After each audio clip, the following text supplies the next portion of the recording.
कि इस सेशन में आप सबका स्वागत है। माई सेल्फ चंदन प्रसाद।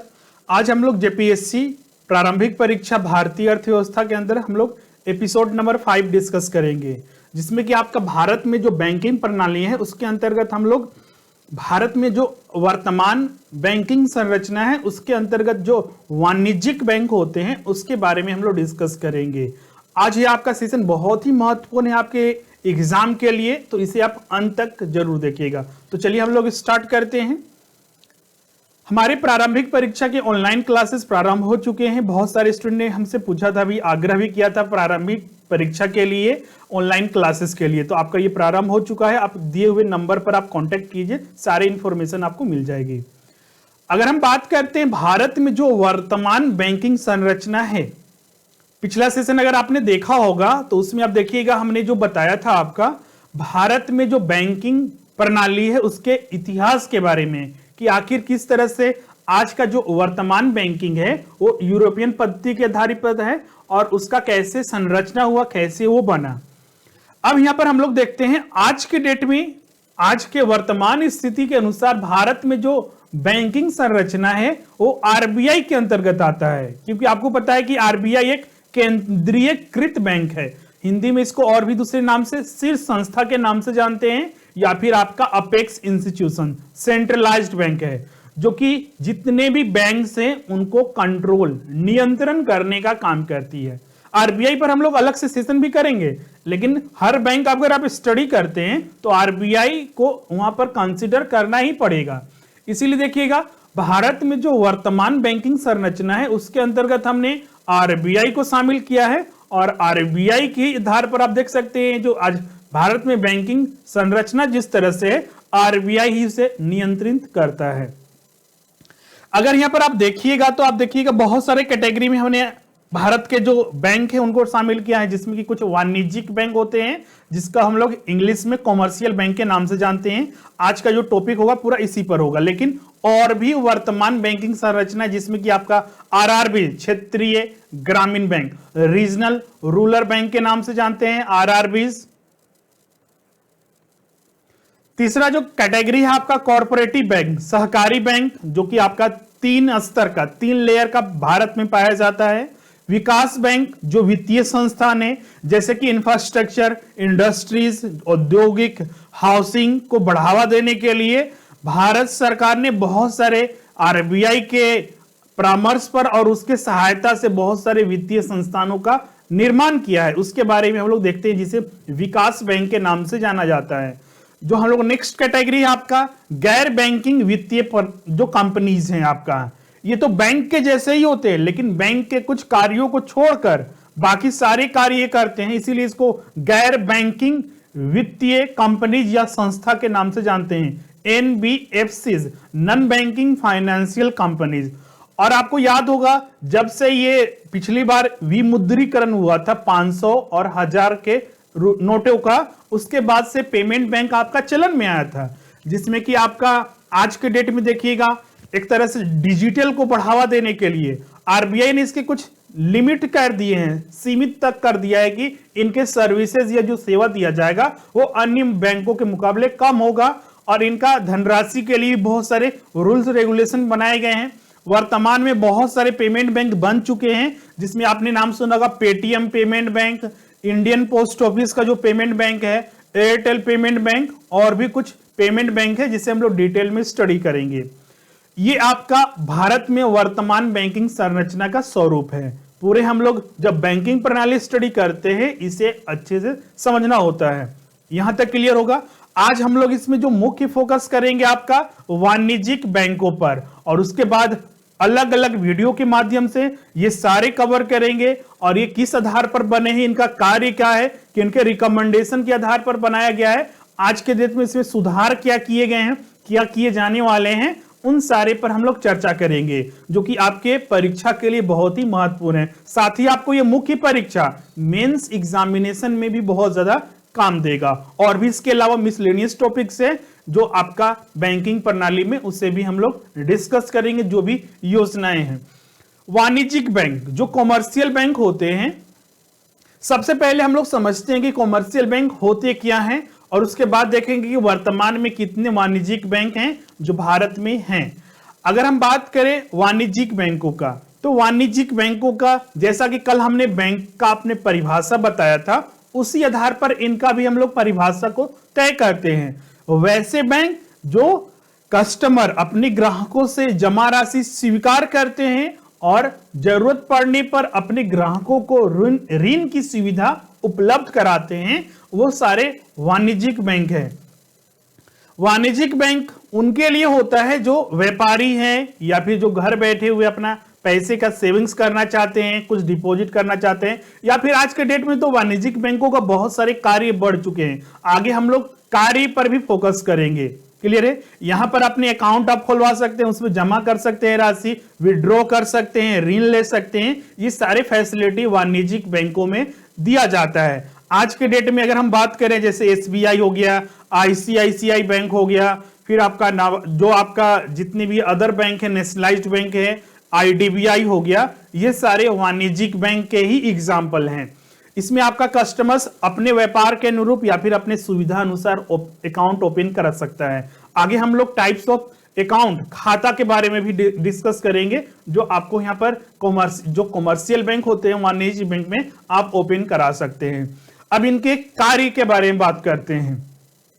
वाणिज्यिक बैंकों का कार्य हम यहाँ पर दो आधार पर डिस्कस करेंगे। कुछ इसमें प्राथमिक कार्य होते हैं। प्राथमिक कार्य हम इसलिए इसको डिवीजन किए हुए हैं क्योंकि जो बैंक का फॉर्मेशन जिस पर्पस से किया गया था उसे हम प्राथमिक कार्य में शामिल करते हैं।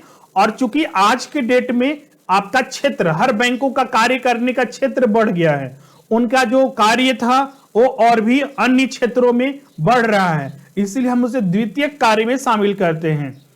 प्राथमिक कार्य में सिर्फ, जैसा कि हमने बैंक के डिफिनीशन में भी बताया था, बैंक का आखिर फॉर्मेशन या फिर उसे स्थापित क्यों किया गया था।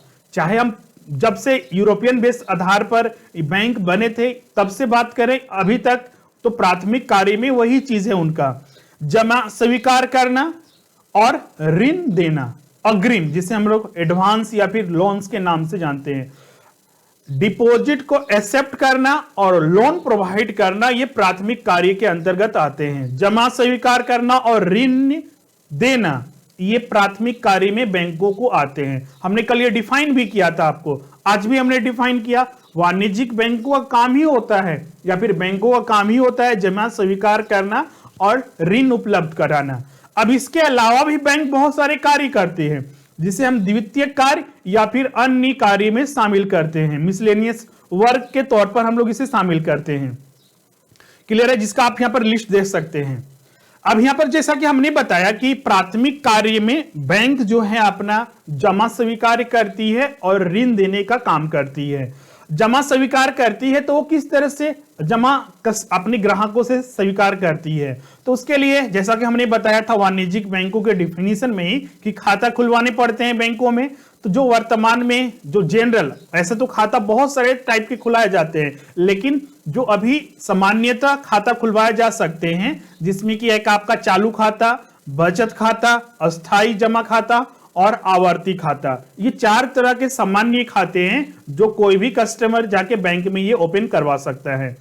अब चालू खाता किसे कहते हैं? तो चालू खाता वैसे खाता हो धारी को बोलते हैं जो खाताधारी, जो कस्टमर, जो ग्राहक बैंक में मान लीजिए 24 घंटा का हम बात करते हैं या फिर एक दिन का बात करते हैं, जितना मन है उतना जमा राशि कर सकता है और जितना मन है उतना निकासी कर सकता है। डिपॉजिट भी आपके अनुसार होगा और निकासी भी आपके अनुसार होगा, तब उसे हम लोग करेंट अकाउंट, चालू खाता के नाम से जानते हैं। इसमें कोई रिस्ट्रिक्शन नहीं लगा रहता है कि आपको कितना जमा करना है और कितना निकासी करना है, वो आप पर डिपेंड करेगा। इसीलिए ये जो अकाउंट होता है बिजनेसमैन के लिए, जो व्यवसाय से संबंधित लोग हैं, बिजनेसमैन के लिए ये अच्छा होता है, क्योंकि इसमें चूंकि बिजनेस में आपको पैसे की जरूरत हमेशा पड़ती रहती है। तो अगर मान लीजिए आपको रिस्ट्रिक्शन लगा दिया जाएगा कि आप इतना जमा नहीं कर सकते या फिर निकासी नहीं कर सकते, तो उसमें दिक्कत होगा। इसीलिए करेंट अकाउंट बहुत सारे लोगों के द्वारा खुलाए जाते हैं जो बिजनेसमैन होते हैं, जो व्यवसाय करते हैं। और आपको बता दें, चालू खाता पर इंटरेस्ट न के बराबर मिलती है, मतलब कि इस पर इंटरेस्ट बहुत सारे बैंक है कि नहीं देते हैं, कुछ बैंक देते भी हैं तो बहुत कम, मतलब कि अगर हम सेविंग अकाउंट से कंपेयर करें उसके न के बराबर माना जाता है। दूसरा है आपका बचत खाता। बचत खाता जनरली जो हाउस होल्ड वगैरह होते हैं, घर में रहने वाले बचत करना चाहते हैं, उनके लिए होता है बचत खाता। सामान्यतः इसमें अगर हम 24 आवर्स का बात करें, इसमें तो आप डिपॉजिट जितना महीने उतना कर सकते हैं, जमा जितना आपको करना है उतना कर सकते हैं, लेकिन आपके निकालने पर, एक दिन में आपको जमा राशि निकालने पर, महीने में निकालने पर रिस्ट्रिक्शंस होते हैं, तो आपका वो बचत खाते होते हैं। अगर हम बात करें तो इसमें आपका जो इंटरेस्ट रेट होता है चालू खाता से ज्यादा होता है। सामान्यतः आपका 3 से 4%, 5% के बीच में, वो बैंक पर डिपेंड करता है कि आपको कितना उसके द्वारा दिया जाता है। अगर एसबीआई की बात करें तो कुछ दिन पहले ही आपका 4.5% था। वो तो डिपेंड करता है आपका बैंक के ऊपर कि आपको कितना उस पर इंटरेस्ट दिया जा रहा है। उसके बाद आता है आपका अस्थायी खाता, जिसे हम लोग फिक्स डिपॉजिट अकाउंट के नाम से जानते हैं। फिक्स डिपॉजिट अकाउंट में जैसे कि आपके पास 2 लाख रुपया है, अब बैंक में जमा करना चाहते हैं कि 5 साल के लिए हम ये पैसा जमा करना चाहते हैं, तो आपको बैंक 5 साल के लिए इस राशि को जमा कर देती है। इसे फिक्स्ड, इसीलिए टर्म डिपॉजिट के भी नाम से इसे जाना जाता है।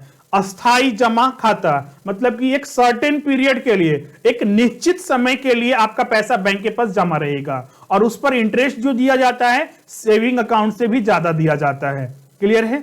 उसके बाद एक होता है आपका चौथा आवर्ती जमा खाता, रेकरिंग डिपॉजिट अकाउंट, जो कि अस्थाई जमा खाता के जैसा ही होता है। लेकिन इसमें क्या होता है, जैसे कि आपके पास पैसे हैं कुछ, आप चाहते थे कि उसको जमा करना चाहते हैं, लेकिन as a fix deposit account के तौर पर ही। तो इसमें क्या होता है, क्वार्टरली बेसिस पर या फिर मंथली बेसिस पर आप 2-2 हजार रुपए हर मंथ में जमा कर रहे हैं 10 साल तक, 10 साल तक, 5 साल तक आप जमा कर रहे हैं, लेकिन एक बार में जमा नहीं कर रहे थे। अस्थाई जमा खाता था, उसमें तो आप एक बार में 2 लाख रुपया 5 साल के लिए जमा कर दिए। लेकिन जो आवर्ती जमा खाता होता है, उसमें आप मान लीजिए 10 साल के लिए आपने अकाउंट ओपन कराया, उसमें आप मंथली के बेसिस पर, क्वार्टरली के बेसिस पर, डेली बेसिस पर आप जमा करते जा रहे राशि, इसीलिए इसको आवर्ती, आवर्ती मतलब होता है बार बार, रेकरिंग मतलब बार बार आप जिसमें डिपॉजिट कर रहे हैं। क्लियर है? तो ये 4 तरह के खाता मिलते हैं। और भी बहुत सारे खाते होते हैं, नो फ्रिल अकाउंट होता है जिसे जीरो बैलेंस पर हम लोग ओपन करते हैं, और भी टाइप्स, लेकिन आपको साधारणतः, सामान्यतः ये 4 खाते मिलते हैं आपको, जो प्राथमिक कार्य होते हैं बैंक इसमें यही शामिल करते हैं। क्लियर है? ये तो आपका हो गया कि आपका जमा स्वीकार करने, निक्षेप स्वीकार करना, ये शामिल हुआ।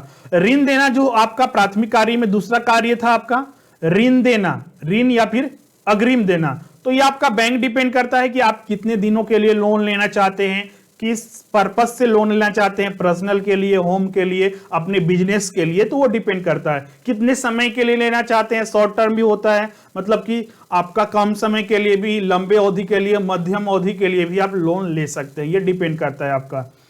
द्वितीयक कार्य में बहुत सारे कार्य आते हैं बैंक का, जैसे कि आपका एक एजेंसी फंक्शंस के जैसा, अभिकर्ता के जैसा, जैसे कि आप चाहते हैं कि बैंक वगैरह आपके एजेंसी के जैसा, जो आपका बैंक वगैरह है, पैसे वगैरह को कलेक्शन करने का काम करती है। फिर आपका साख संबंधी, जो क्रेडिट के रिगार्डिंग आपको सूचनाएं वगैरह देती है, बैंक के द्वारा दिया जाता है। विदेशी विनिमय मतलब कि जो फॉरेन एक्सचेंज होता है, फॉरेन करेंसी में डील करना, ऐसे फॉरेन करेंसी में तो सारा राइट्स आरबीआई के पास है, रिजर्व बैंक ऑफ इंडिया के पास है, लेकिन आरबीआई खुद से भी ये कार्य करती है, और साथ ही बहुत सारे अदर बैंकों, जो वाणिज्यिक बैंक है, उन्हें भी रिस्पॉन्सिबिलिटी दिया जाता है कि आप फॉरेन करेंसी, विदेशी विनिमय में आप लेन देन कर सकते हैं। तो ये सारे कार्य वाणिज्यिक बैंक भी करते हैं। लॉकर फैसिलिटी आपको दिया जाता है वहां पर। साख संबंधी, जो साख निर्माण संबंधी कार्य, आरबीआई के जब बारे में हम लोग आगे के वीडियो में स्टडी करेंगे। आरबीआई का काम होता है जो क्रेडिट, आज के डेट में मौद्रिक नीति, आप याद रख, मौद्रिक नीति आपने सुना होगा, मॉनेटरी पॉलिसीज। मौद्रिक नीति में क्या होता है कि आरबीआई बहुत सारे माध्यम मेथड के थ्रू आरबीआई जो साख उपलब्ध हो रहा है, पैसे जो मार्केट में आ रहे हैं, उसे कंट्रोल करने का काम करती है। तो पैसे निर्माण कौन करता है? तो निर्माण जो किया जाता है वाणिज्यिक बैंकों के द्वारा किया जाता है, आरबीआई इसे कंट्रोल करती है। तो यहां पर आप देखिएगा, साख निर्माण संबंधी कार्य मतलब क्रेडिट क्रिएशन कौन करता है? बैंक ऋण देती है। एक पर्सन था जिसे बैंक ने ऋण दिया, तो उसी तरह हजारों, लाखों, करोड़ों पब्लिक को जो है भारत में उन्हें लोन देती है। तो लोन देना ही एक आपका साख निर्माण का कार्य होता है जो वाणिज्यिक बैंक करती है। अब ये लोन पर कंट्रोल करने का काम आरबीआई का होता है, जो मौद्रिक नीति में हम लोग आगे के वीडियो में स्टडी करेंगे। इसके अलावा भी बहुत सारे कार्य करती है, जैसे चेक इशू करना, विपत्र जो होते हैं, प्रतिज्ञा पत्र जो प्रोमिसरी नोट वगैरह होते हैं, नेगोशिएबल इंस्ट्रूमेंट विनियम जो पत्र होते हैं उनके रिगार्डिंग वो सारे इशू करती है। साथ ही आपका जो अंश होते हैं, प्रतिभूति होते हैं, आपको याद होगा सरकारी प्रतिभूति हो गया या फिर अंश हो गया जो कंपनी वगैरह के होते हैं, शेयर्स हो गया इंग्लिश में इसे बोलते हैं, बॉन्ड्स वगैरह हो गया, उनका भी क्रय विक्रय लेन देन का काम बैंक करती है। और इसके अलावा भी और बहुत सारे बैंक के कार्य होते हैं जो आप यहाँ पर आज के डेट में देख सकते हैं। बहुत सारे आज के डेट में हर बैंक तो आज के डेट में हर कार्य करने लगी है, तो ये सारे द्वितीय कार्य के अंतर्गत शामिल किए जाते हैं। आई होप अच्छे से आपको क्लियर हो गया कि वाणिज्यिक बैंक के कार्य क्या है, वाणिज्यिक बैंक होते क्या है।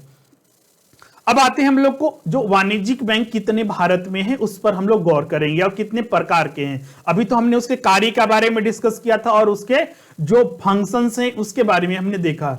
अब वाणिज्यिक बैंक भारत में कितने हैं उस पर भी हम लोग गौर करेंगे। तो वर्तमान में वाणिज्यिक बैंक को दो कैटेगरी में डिवाइड करते हैं। कुछ वाणिज्यिक बैंक सार्वजनिक क्षेत्र के बैंक होते हैं, मतलब पब्लिक सेक्टर बैंक्स, और कुछ वाणिज्यिक बैंक जो होते हैं आपका निजी क्षेत्र के बैंक होते हैं, मतलब कि प्राइवेट सेक्टर बैंक के अंतर्गत भी आते हैं।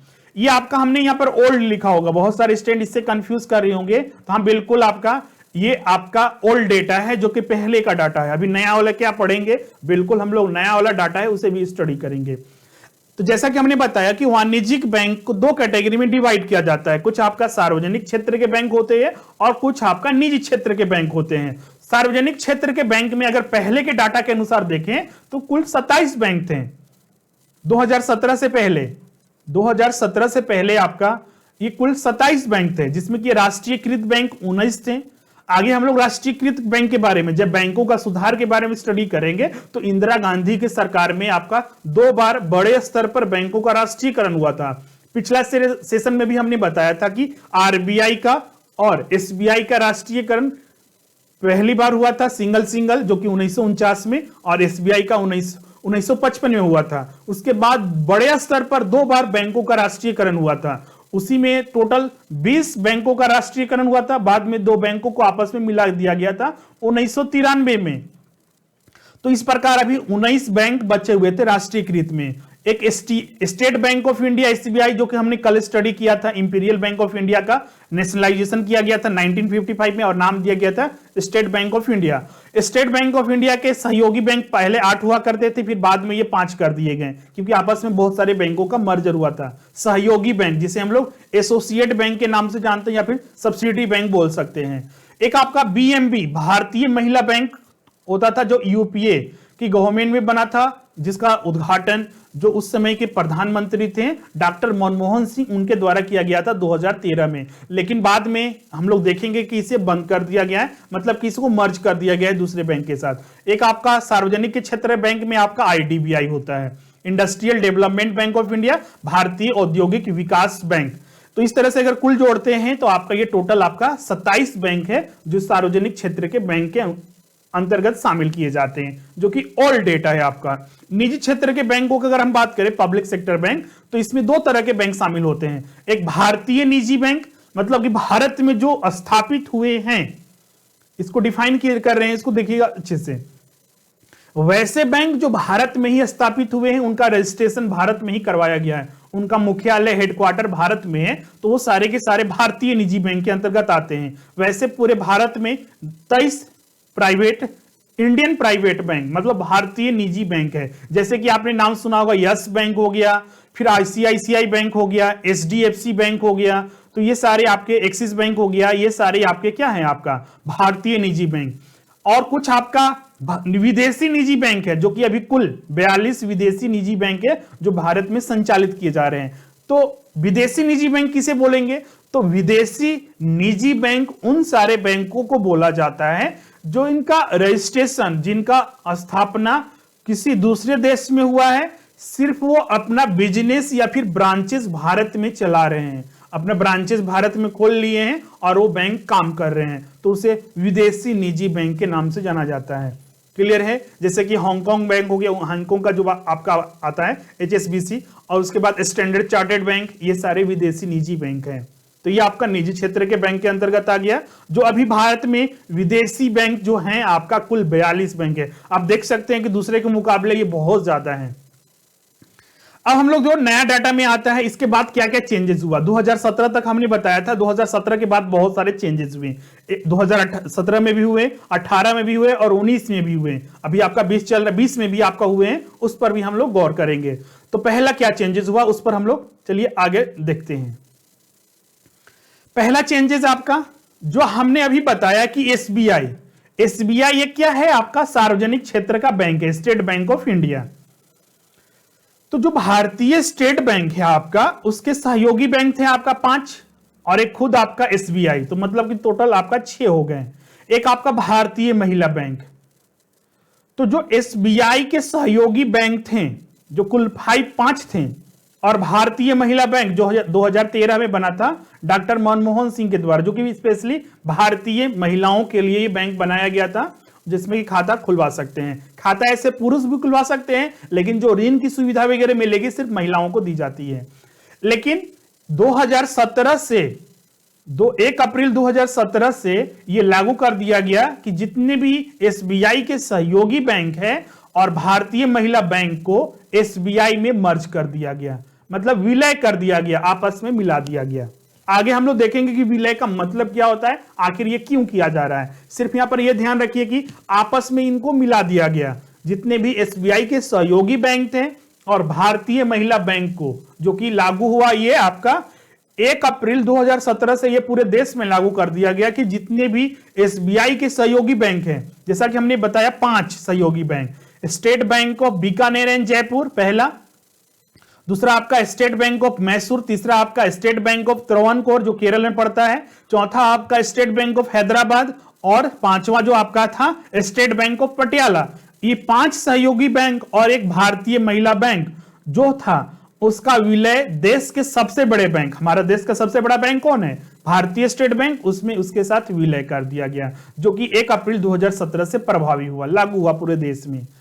इसके बाद दूसरा सबसे बड़ा मर्जर हुआ आपका, भारत सरकार ने 17 दिसंबर 2018 को एक अनाउंसमेंट किया, जिसमें कि जो राष्ट्रीयकृत बैंक थे, कुल हमने आपको याद रखना है पुराने के डाटा के अनुसार कि कुल अभी देश में कितने थे? 19 राष्ट्रीयकृत बैंक थे। तो भारत सरकार ने 17 दिसंबर 2018 को अनाउंस किया कि bank of Baroda, Vijaya bank और देना बैंक, जो कि एक राष्ट्रीयकृत बैंक थे, 19 में से मतलब 3 को आपस में विलय कर दिया जाएगा और जो देश का तीसरा सबसे बड़ा बैंक बनेगा। और ये जो लागू होगा 1 अप्रैल 2019 से पूरे देश में प्रभावी हो गया। घोषणा करने का डेट अलग होता है, क्योंकि एक चूंकि इनका काम जो होता है एक वित्तीय वर्ष के अनुसार चलता है, जो कि वित्तीय वर्ष आपको पहले भी हमने बताया कि 1 अप्रैल से प्रारंभ होता है, 31 मार्च को खत्म होता है। तो इसीलिए देखिएगा प्रभावी जब से हो रहा है 1 अप्रैल से ही होता है, क्योंकि हमारा देश का जो वित्तीय जो संस्था है या फिर जो वित्तीय काम होते हैं 1 अप्रैल से ही प्रारंभ होते हैं। इसीलिए बैंकों का भी जो यहाँ पर मर्जर हो रहा है इफेक्टिव कब से हो रहे हैं? 1 अप्रैल से हो रहे हैं। यहां पर भी देख सकते हैं 1 अप्रैल 2019 से ये प्रभावी हो गया। 3 बैंकों का यहां पर आपस में विलय कर दिया गया। विलय करने का मतलब होता है, सीधा सा ध्यान रखिए, कि उन्हें आपस में मिलाकर एक बड़े संस्था के तौर पर उसे सुचारू रूप से आने वाले दिनों में चलाया जाएगा। क्लियर है? तो ये दूसरा सबसे बड़ा मर्जर हुआ, 19 में से 3 को मिलाया गया है। इसके बाद फिर 10 राष्ट्रीयकृत बैंक, 19 में से 3 का ऑलरेडी मर्जर हो चुका है, जिससे कि ये एक बनाया गया। अब यहां पर जितने रिमेनिंग बचे हुए से उसमें से आपका 10 राष्ट्रीयकृत बैंक को आपस से मर्ज करके 4 राष्ट्रीयकृत सार्वजनिक क्षेत्र का बैंक बनाया गया। वित्त मंत्री निर्मला सीतारमण, जो वर्तमान में अभी हमारे माननीय निर्मला सीतारमण जी हैं, जो हमारे वित्त मंत्री हैं, उन्होंने देश के 10 राष्ट्रीयकृत बैंक जो आपका नेशनलाइज्ड बैंक थे, उन्हें सार्वजनिक उपक्रमों में 4 बड़ी संस्थाओं में विलय कर दिया गया, जो एक तरह का आज तक का भारतीय इतिहास का सबसे बड़ा मेगा मर्जर, मतलब कि सबसे बड़ा विलय माना जा रहा है, जो कि इसी साल से 1 अप्रैल 2020 से यह पूरे देश में लागू हो चुका है। अब ये 10 बैंक जो जिस तरह से मर्जर हुए, हमने बोला कि 10 बैंक को मिला के 4 बैंक बनाया गया, तो बहुत सारे स्टूडेंट कंफ्यूज करेंगे कि ये 4 बैंक कैसे बने। तो 4 बैंक इस तरह से बने थे, मेगा 1, मेगा 2, मतलब कि मर्जर 1 हुआ, मर्जर 2, मर्जर 3 और मर्जर 4, मतलब ये 4 बैंक बने। अब बहुत सारे स्टूडेंट इसमें कंफ्यूज ये भी करते हैं कि ये जो बैंक मर्जर हुए तो नया बैंक का क्या नाम दिया गया। तो ऐसा कोई रूल नहीं बनाया गया या फिर ऐसा नाम नहीं दिया गया है। जो इस तरह से मर्जर हुआ है उसी तरह से आपको याद रखना होगा, नया नाम नहीं दिया गया है, ये चीज ध्यान रखिएगा। जैसा कि हमने पहले भी बताया था, जो दूसरा मर्जर हुआ था bank of Baroda, Vijaya bank और देना बैंक, तो ये आपस में सिर्फ मर्ज हुए हैं, नया नाम इनका नहीं दिया गया है। अब यहां पर देख सकते हैं कि जो ये 10 राष्ट्रीयकृत बैंक का फिर से मर्जर हुआ है उसमें कौन कौन। तो पहला जो मर्जर हुआ Punjab national bank, oriental bank of commerce और आपका यूनाइटेड बैंक ऑफ इंडिया, ये 3 बैंक को आपस में मिलाकर एक बैंक बनाया गया। दूसरा जो बैंक बना आपका केनरा बैंक और सिंडिकेट बैंक को आपस में मिलाकर दूसरा बैंक बना। तीसरा जो मर्जर हुआ आपका union bank of India, Andhra bank और कॉर्पोरेशन बैंक बना के ये तीसरा बैंक बनाया गया। और चौथा जो बैंक बना आपका इंडियन बैंक और इलाहाबाद बैंक को मिलाकर एक सिंगल बैंक बनाया गया। तो इस तरह से 4 बैंक बनाए गए, 10 जो नेशनलाइज्ड बैंक थे, राष्ट्रीयकृत बैंक थे, उनको मिलाकर। अब यहां पर देखिएगा मेगा मर्जर जो 1 हुआ है, इसकी वजह से ये 3 बैंक आपस में मिल जाने की वजह से हमारे देश का सार्वजनिक क्षेत्र का दूसरा सबसे बड़ा बैंक बन गया। पहला था आपका कौन, एसबीआई था, उसके बाद आपका आईसीआईसीआई बैंक जो प्राइवेट सेक्टर में होता है वो था, और तीसरा आपका तो ये विजया बैंक वगैरह था। लेकिन बाद में ये मर्जर होने की वजह से दूसरे स्थान पर Punjab national bank, oriental bank of commerce और यूनाइटेड बैंक बन गया है। क्लियर है इसमें। अब यहां पर देखिए कि अब इसका इफेक्ट क्या हुआ, पहला मर्जर होने से, दूसरा मर्जर होने से और तीसरा जो ये मर्जर हुआ मेगा मर्जर जिसे हम लोग बोले, इसका रिजल्ट क्या हुआ। अब देखिए वाणिज्यिक बैंकों का वर्तमान स्थिति 1 अप्रैल 2020 के अनुसार क्या है। इस साल का जो डाटा है आपका कि 1 अप्रैल 2019 के अनुसार आज के दिनों में वाणिज्यिक बैंक का वर्तमान स्थिति क्या है, इनका नंबर्स क्या है। तो सार्वजनिक क्षेत्र के बैंक जिस तरह से हमने डिवाइड किया था सेम यही है पैटर्न, सिर्फ नंबर चेंजेस हुआ है। सार्वजनिक क्षेत्र का बैंक और निजी क्षेत्र का बैंक, निजी क्षेत्र में कोई अभी चेंजेस नहीं हुआ है, अब सार्वजनिक क्षेत्र के बैंक में चेंज हुआ है। अभी सिर्फ वर्तमान सार्वजनिक क्षेत्र के बैंक 13 बचे हुए हैं। ये कितने थे टोटल, 27 थे, 27 में अभी आपका 13 सिर्फ बचे हुए हैं। कुल अभी राष्ट्रीयकृत बैंक 11 बचा हुआ है, जो कि पहले 19 था। स्टेट बैंक ऑफ इंडिया एक सिंगल बचा हुआ है, इसके सारे और जितने भी सहयोगी बैंक थे खत्म हो गया। भारतीय महिला बैंक खत्म हो गया, जिसके मिला दिया गया है आपका स्टेट बैंक ऑफ इंडिया में, और एक लास्ट आपका आईडीबीआई बचा हुआ है। तो इस तरह से आप काउंट कीजिए आपका। ऐसे बहुत सारे आईडीबीआई को एक विकास बैंक के तौर पर भी काउंट करते हैं, तो आप अपने अनुसार अगर इसको काउंट कीजिएगा। अगर हम भारतीय औद्योगिक बैंक को छोड़ दें तो 12 ही बहुत सारे काउंट करते हैं, आपको पढ़ाया भी जाता है 12। लेकिन चूंकि भारतीय औद्योगिक पहले एक विकास बैंक था, लेकिन आज के डेट में सिर्फ ये एक जो सार्वजनिक क्षेत्र का बैंक होता है उसी के जैसा इसका कार्य है, और उसी के अनुसार इसे आरबीआई भी मान्यता देती है। इसलिए हम इसको सार्वजनिक क्षेत्र के बैंक में, बहुत सारे स्टैंडर्ड बुक में भी देखिएगा इसे सार्वजनिक क्षेत्र के बैंक में ही शामिल किया जाता है, और वो सही भी है। तो इस तरह से आपका अब यहाँ पर देखिए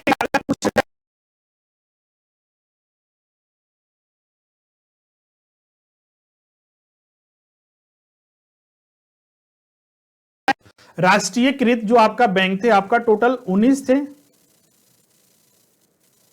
19 में आपको हमने बताया कि पहला 3 मर्जर हुआ, और उसमें से भी फिर आपका 10 मर्ज करके आपका 4 बनाए गए। तो आपका यहां पर देख सकते हैं कि 5 आपका मर्ज्ड बैंक है, 5 आपका मतलब विलय किया हुआ बैंक बचा हुआ है राष्ट्रीयकृत में, और जो 6 बचा हुआ है आपका, इसमें से 10 3 13, और आपका 6 जो बचा हुआ है आपका स्वतंत्र है, मतलब कि उनका किसी के साथ मर्जर नहीं किया गया है। 6 स्वतंत्र राष्ट्रीयकृत बैंक है और 5 आपका मर्ज मतलब विलय किया हुआ राष्ट्रीयकृत बैंक है। इस तरह से हमने यहां पर टोटल देखिए 11 होता है। इस तरह से भी एग्जाम में पूछा जा सकता है, इसलिए हमने ये डिस्कस किया आपको। क्लियर है यहां तक? आई होप अब आपको यहां पर दिक्कत नहीं होगा। और जैसा कि हमने बताया था कि आपका ये जो विलय किया जा रहा है किस आधार पर किया जा रहा है, तो बैंकों का विलय क्यों किया जाता है और ये विलय होता क्या है और किसके रिकमेंडेशन पर ये विलय किए जा रहे हैं, इससे बेनिफिट क्या मिलेगा, तो विलय के बारे में ये समझना जरूरी है। एग्जाम में बहुत तरीके से प्रश्न पूछा जा सकता है।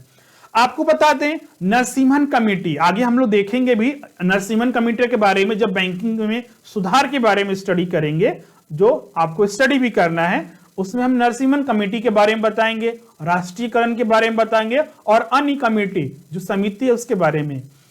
तो नरसिम्हन समिति ही बैंकों के विलय के पीछे है। 1991 में एम नरसिम्हन की अध्यक्षता में एक कमेटी, उच्च स्तरीय कमेटी बनाया गया था जिसमें कि ये रिकमेंड किया गया था। रिपोर्ट में बहुत सारे रिकमेंडेशन होते हैं, रिपोर्ट में बहुत सारे बातों का जिक्र किया जाता है जिसमें कि ये भी एक जिक्र था कि बैंकों का आपस में विलय होना चाहिए।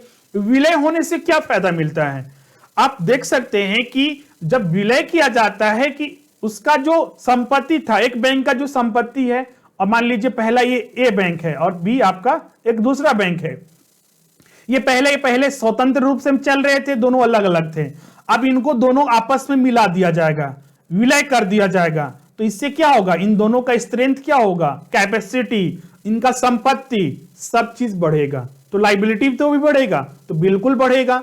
जितना इनका दायित्व है और एसेट्स है दोनों बढ़ते हैं, और इनका काम जो होता है एक विशेष क्षेत्र को, बहुत सारे क्षेत्र को कवर करते हैं और सुचारू रूप से आगे काम चलाया जाता है, इसलिए बैंकों का मर्जर विलय किया जाता है। अब ये जो बैंकों का विलय तो नरसिम्हन कमेटी, नरसिम्हन समिति के आधार पर किए जा रही है। तो बैंकों का विलय किस अधिनियम के तहत किया जा रहा है, भारत में बैंकों का विलय जो किया जा रहा है या फिर जो दिशा निर्देश जारी किए जाते हैं, बैंकिंग विनियम अधिनियम 1949 के धारा 44A के अंतर्गत किया जाता है। विलय का अर्थ ऐसी प्रक्रिया से है जिसमें कि दो मौजूदा बैंक या कंपनियों मिलकर एक नई और मजबूत कंपनियों का निर्माण करती है। इसका उद्देश्य है कंपनी का विस्तार करना, मतलब बैंकों का विस्तार करना, नए क्षेत्रों में कंपनी या फिर बैंकों का विस्तार करना और कंपनी की बाजार हिस्सेदारी भी बढ़ना। अगर ये सारे मर्जर होंगे, एक के साथ दो एक साथ मर्जर होंगे, चार एक साथ मर्जर होंगे, तो उनसे बिल्कुल वो मजबूत बनेंगे ही। और विलय जो किया जाता है स्वैच्छिक कार्य होता है, इसमें एक दूसरे के साथ विलय करके खुद में एक बहुत मजबूत बैंक या फिर कंपनी का निर्माण किया जाता है। क्लियर है। अब यहां पर हमने जो एसबीआई के बारे में, अब ये जितने भी राष्ट्रीयकृत बैंक थे उनके बारे में हम लोग एक एक करके डिस्कस करेंगे। जैसा कि हमने जो वर्तमान स्थिति है उस पर फोकस करेंगे। राष्ट्रीय जो वाणिज्यिक बैंक है वर्तमान स्थिति में सार्वजनिक का बैंक, क्षेत्र का बैंक था।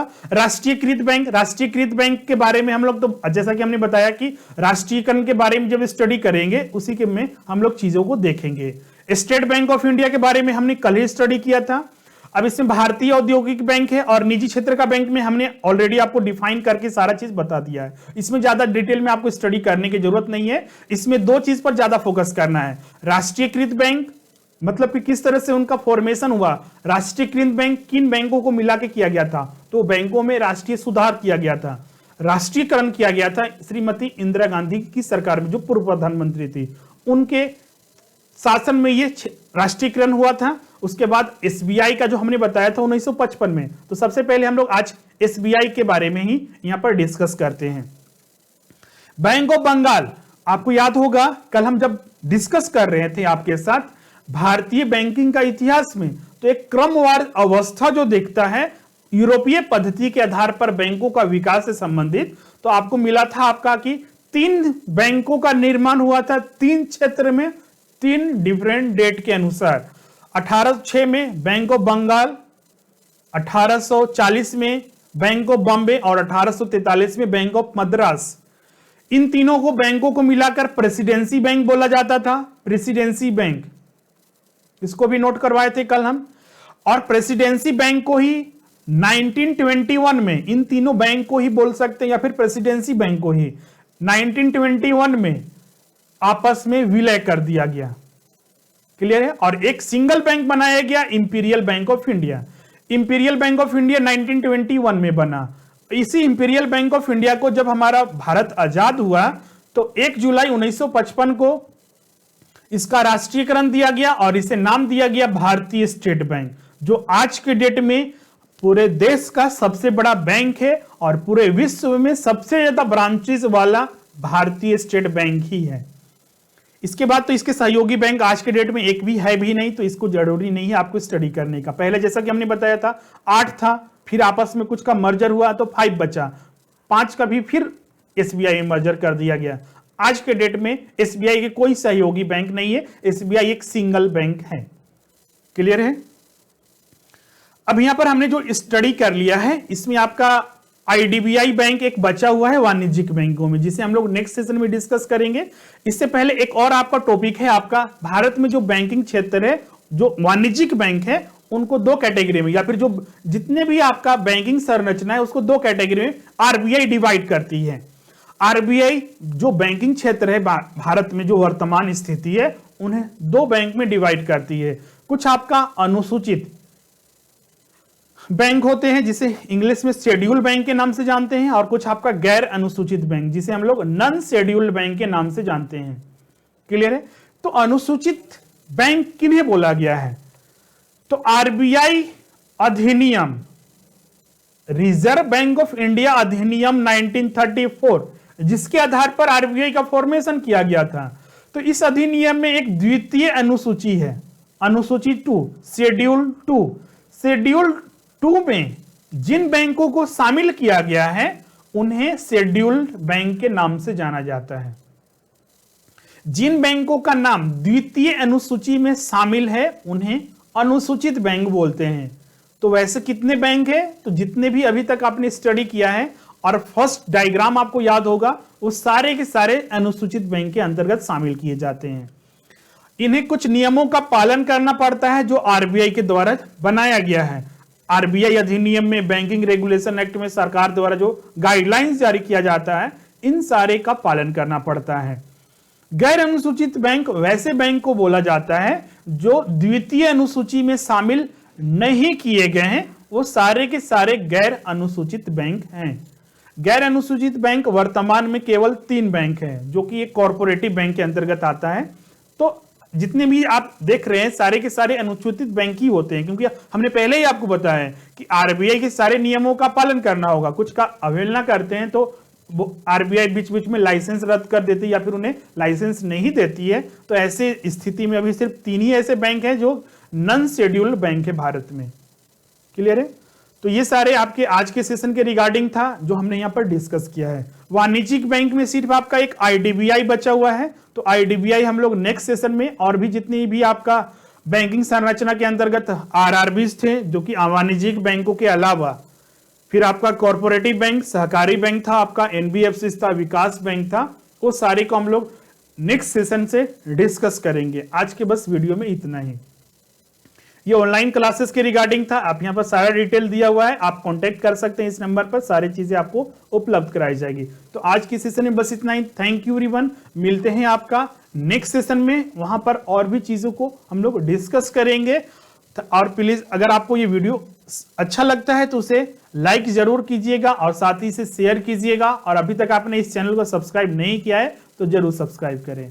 तो मिलते हैं नेक्स्ट वीडियो में। Thank you.